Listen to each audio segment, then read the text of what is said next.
십자가 내 죄 사했네 날 대신 2021년 3월 5일 금요일입니다. 사순절 15번째 날입니다. 오늘도 매일매일 주님과 하나님의 말씀을 묵상하면서 예수님과 함께하는 사순절 기간을 우리가 함께 보내겠습니다. 마가복음 13장 9절에서 13절까지의 말씀입니다. 마가복음 13장 9절에서 13절. 너희는 스스로 조심하라. 사람들이 너희를 공회에 넘겨주겠고 너희를 회당에서 매질하겠으며 나로 말미암아 너희가 권력자들과 임금들 앞에 서리니 이는 그들에게 증거가 되려 함이라. 또 복음이 먼저 만국에 전파되어야 할 것이니라. 사람들이 너희를 끌어다가 넘겨줄 때에 무슨 말을 할까 미리 염려하지 말고 무엇이든지 그때에 너희에게 주시는 그 말을 하라. 말하는 이는 너희가 아니요 성령이시니라. 형제가 형제를, 아버지가 자식을 죽는 데에 내주며 자식들이 부모를 대적하여 죽게 하리라. 또 너희가 내 이름으로 말미암아 모든 사람에게 미움을 받을 것이나 끝까지 견디는 자는 구원을 받으리라. 여러분은 예수님이 오시는 게 좋습니까? 아니면 안 오시는 게 좋겠습니까?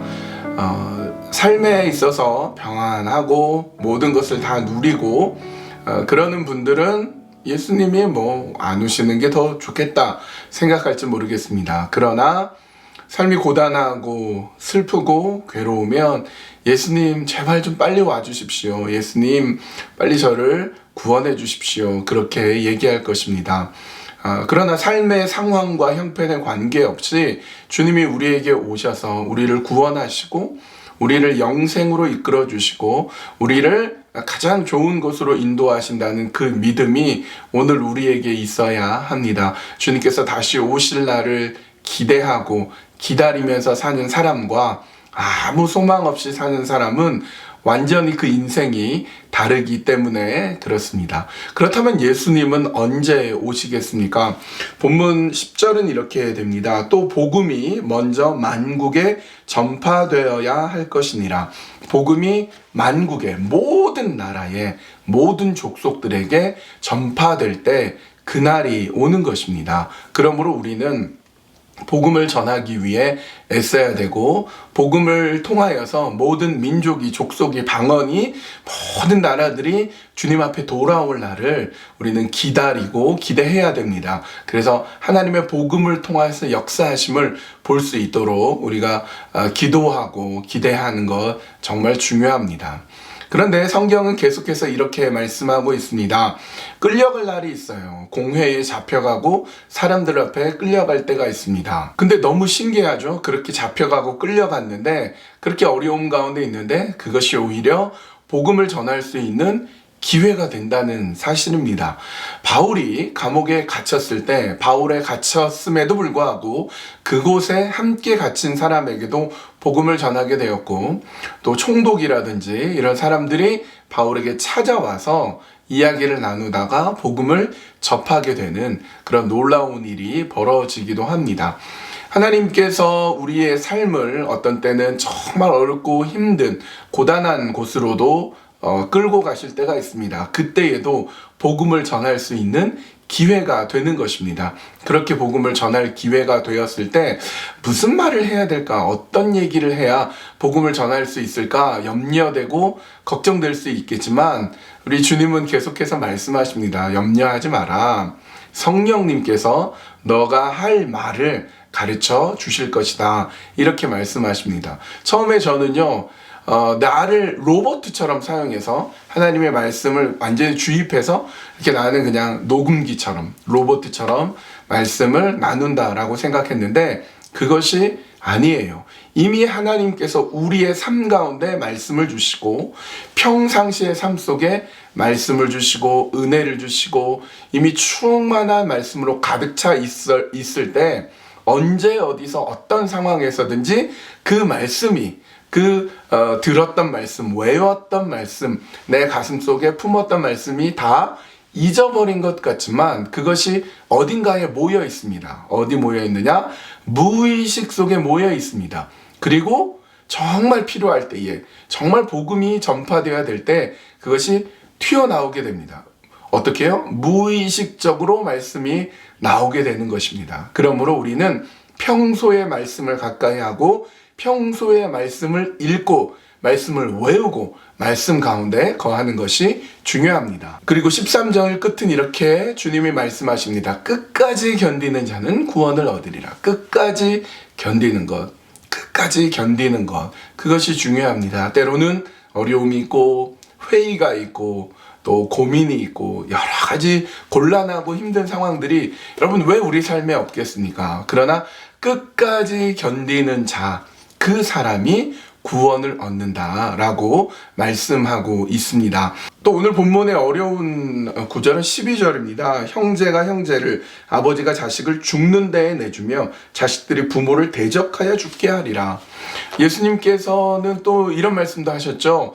내가 며느리와 시어머니가 부모와 자식이 불화하게 할 것이다. 이런 말씀을 들으면 참 어렵습니다. 이걸 어떻게 해석해야 되는가 어려운데, 여러분 그렇기 때문에 그렇게 서로 불화하게 할 것이고 가족 안에서 참 어려운 부분이 있어요. 그러니까 가족을 버리고 대적하고 가족을 헌신짝처럼 취급하라는 뜻이 아니라 오히려 그렇기 때문에 더 사랑하라, 더 사랑하라, 더 품어줘라. 끝까지 견디는 자는 구원을 얻는 것처럼 가족을 끝까지 하나님께로 돌아오게 하기 위해서 포기하지 말라고 우리는 배우게 됩니다. 하나님의 말씀 때문에 내 심장이 터지도록 사랑하는 우리 가족이 주님께 돌아올 날을 기대하면서 기도하는 것, 끝까지 견디는 것, 그것이 우리에게 필요합니다.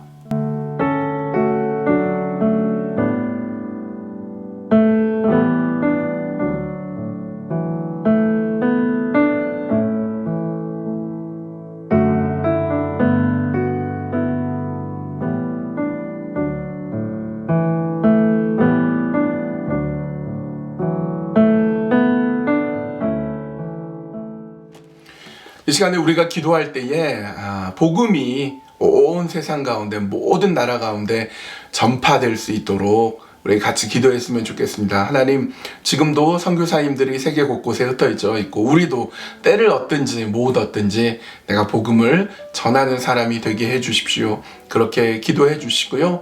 끝까지 견디도록, 특별히 가족 가운데 하나님을 알지 못하는 사람을 끝까지 사랑하며 내 마음을 다하여서 사랑하고 끝까지 포기하지 않고 복음을 전할 수 있게 인도하여 주시옵소서. 그렇게 기도해 주시고요. 또 한 가지는 내가 평소에 하나님의 말씀이 내 가슴에 깊이 새겨져서 그 말씀이 정말 필요로 할 때 선포될 수 있게 하여 주시옵소서. 이렇게 함께 기도하시면 좋겠습니다. 기도하겠습니다.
사랑과 은혜가 많으신 아버지 하나님, 마지막 때를 살고 있는 우리는 참으로 두렵고 어려운 가운데 있습니다. 그러나 우리가 분명히 기대하고 기도하옵기는 하나님의 말씀이, 복음이 온 세상 가운데, 온 나라 가운데, 온 민족 족속 가운데 전파되기를 간절히 원하오니 하나님, 때를 얻든지 못 얻든지 우리가 복음을 전하는 자가 되게 하여 주시옵소서. 특별히 우리가 가족을 사랑하며 가족 가운데 하나님을 알지 못하는 자에게 복음을 전하고 사랑을 전하고 끝까지 포기하지 않고 구원을 얻을 그날까지 우리가 기도하며 섬기며 사랑하며 그렇게 주님 앞에 돌아오게 되는 놀랍고 귀한 역사를 기대하며 살게 하여 주시옵소서. 또한 평소에 우리의 마음에, 우리의 심령에, 우리의 삶 속에 하나님의 말씀이 가득하여서 정말로 필요로 할 때 어려움 가운데서 말씀이 나와 그 말씀으로 인하여서 복음이 전파되고 하나님의 말씀으로 사람을 살리는 놀라운 역사가 있도록 인도하여 주시옵소서. 예수님의 이름으로 기도합니다. 아멘. 벌써 주말이 되었습니다. 오늘도 기쁜 마음으로 감사한 마음으로 오늘 주말 이 시간을 함께 보내셨으면 하고요. 하나님 인도하시는 귀한 삶의 길을 또 함께 걸어가셨으면 합니다. 한 주 동안 수고 많으셨는데 오늘 금요일에도 또 열심히 수고하시고요. 하나님의 말씀 속에 또 기도 속에 오늘 하루를 힘차게 사셨으면 좋겠습니다.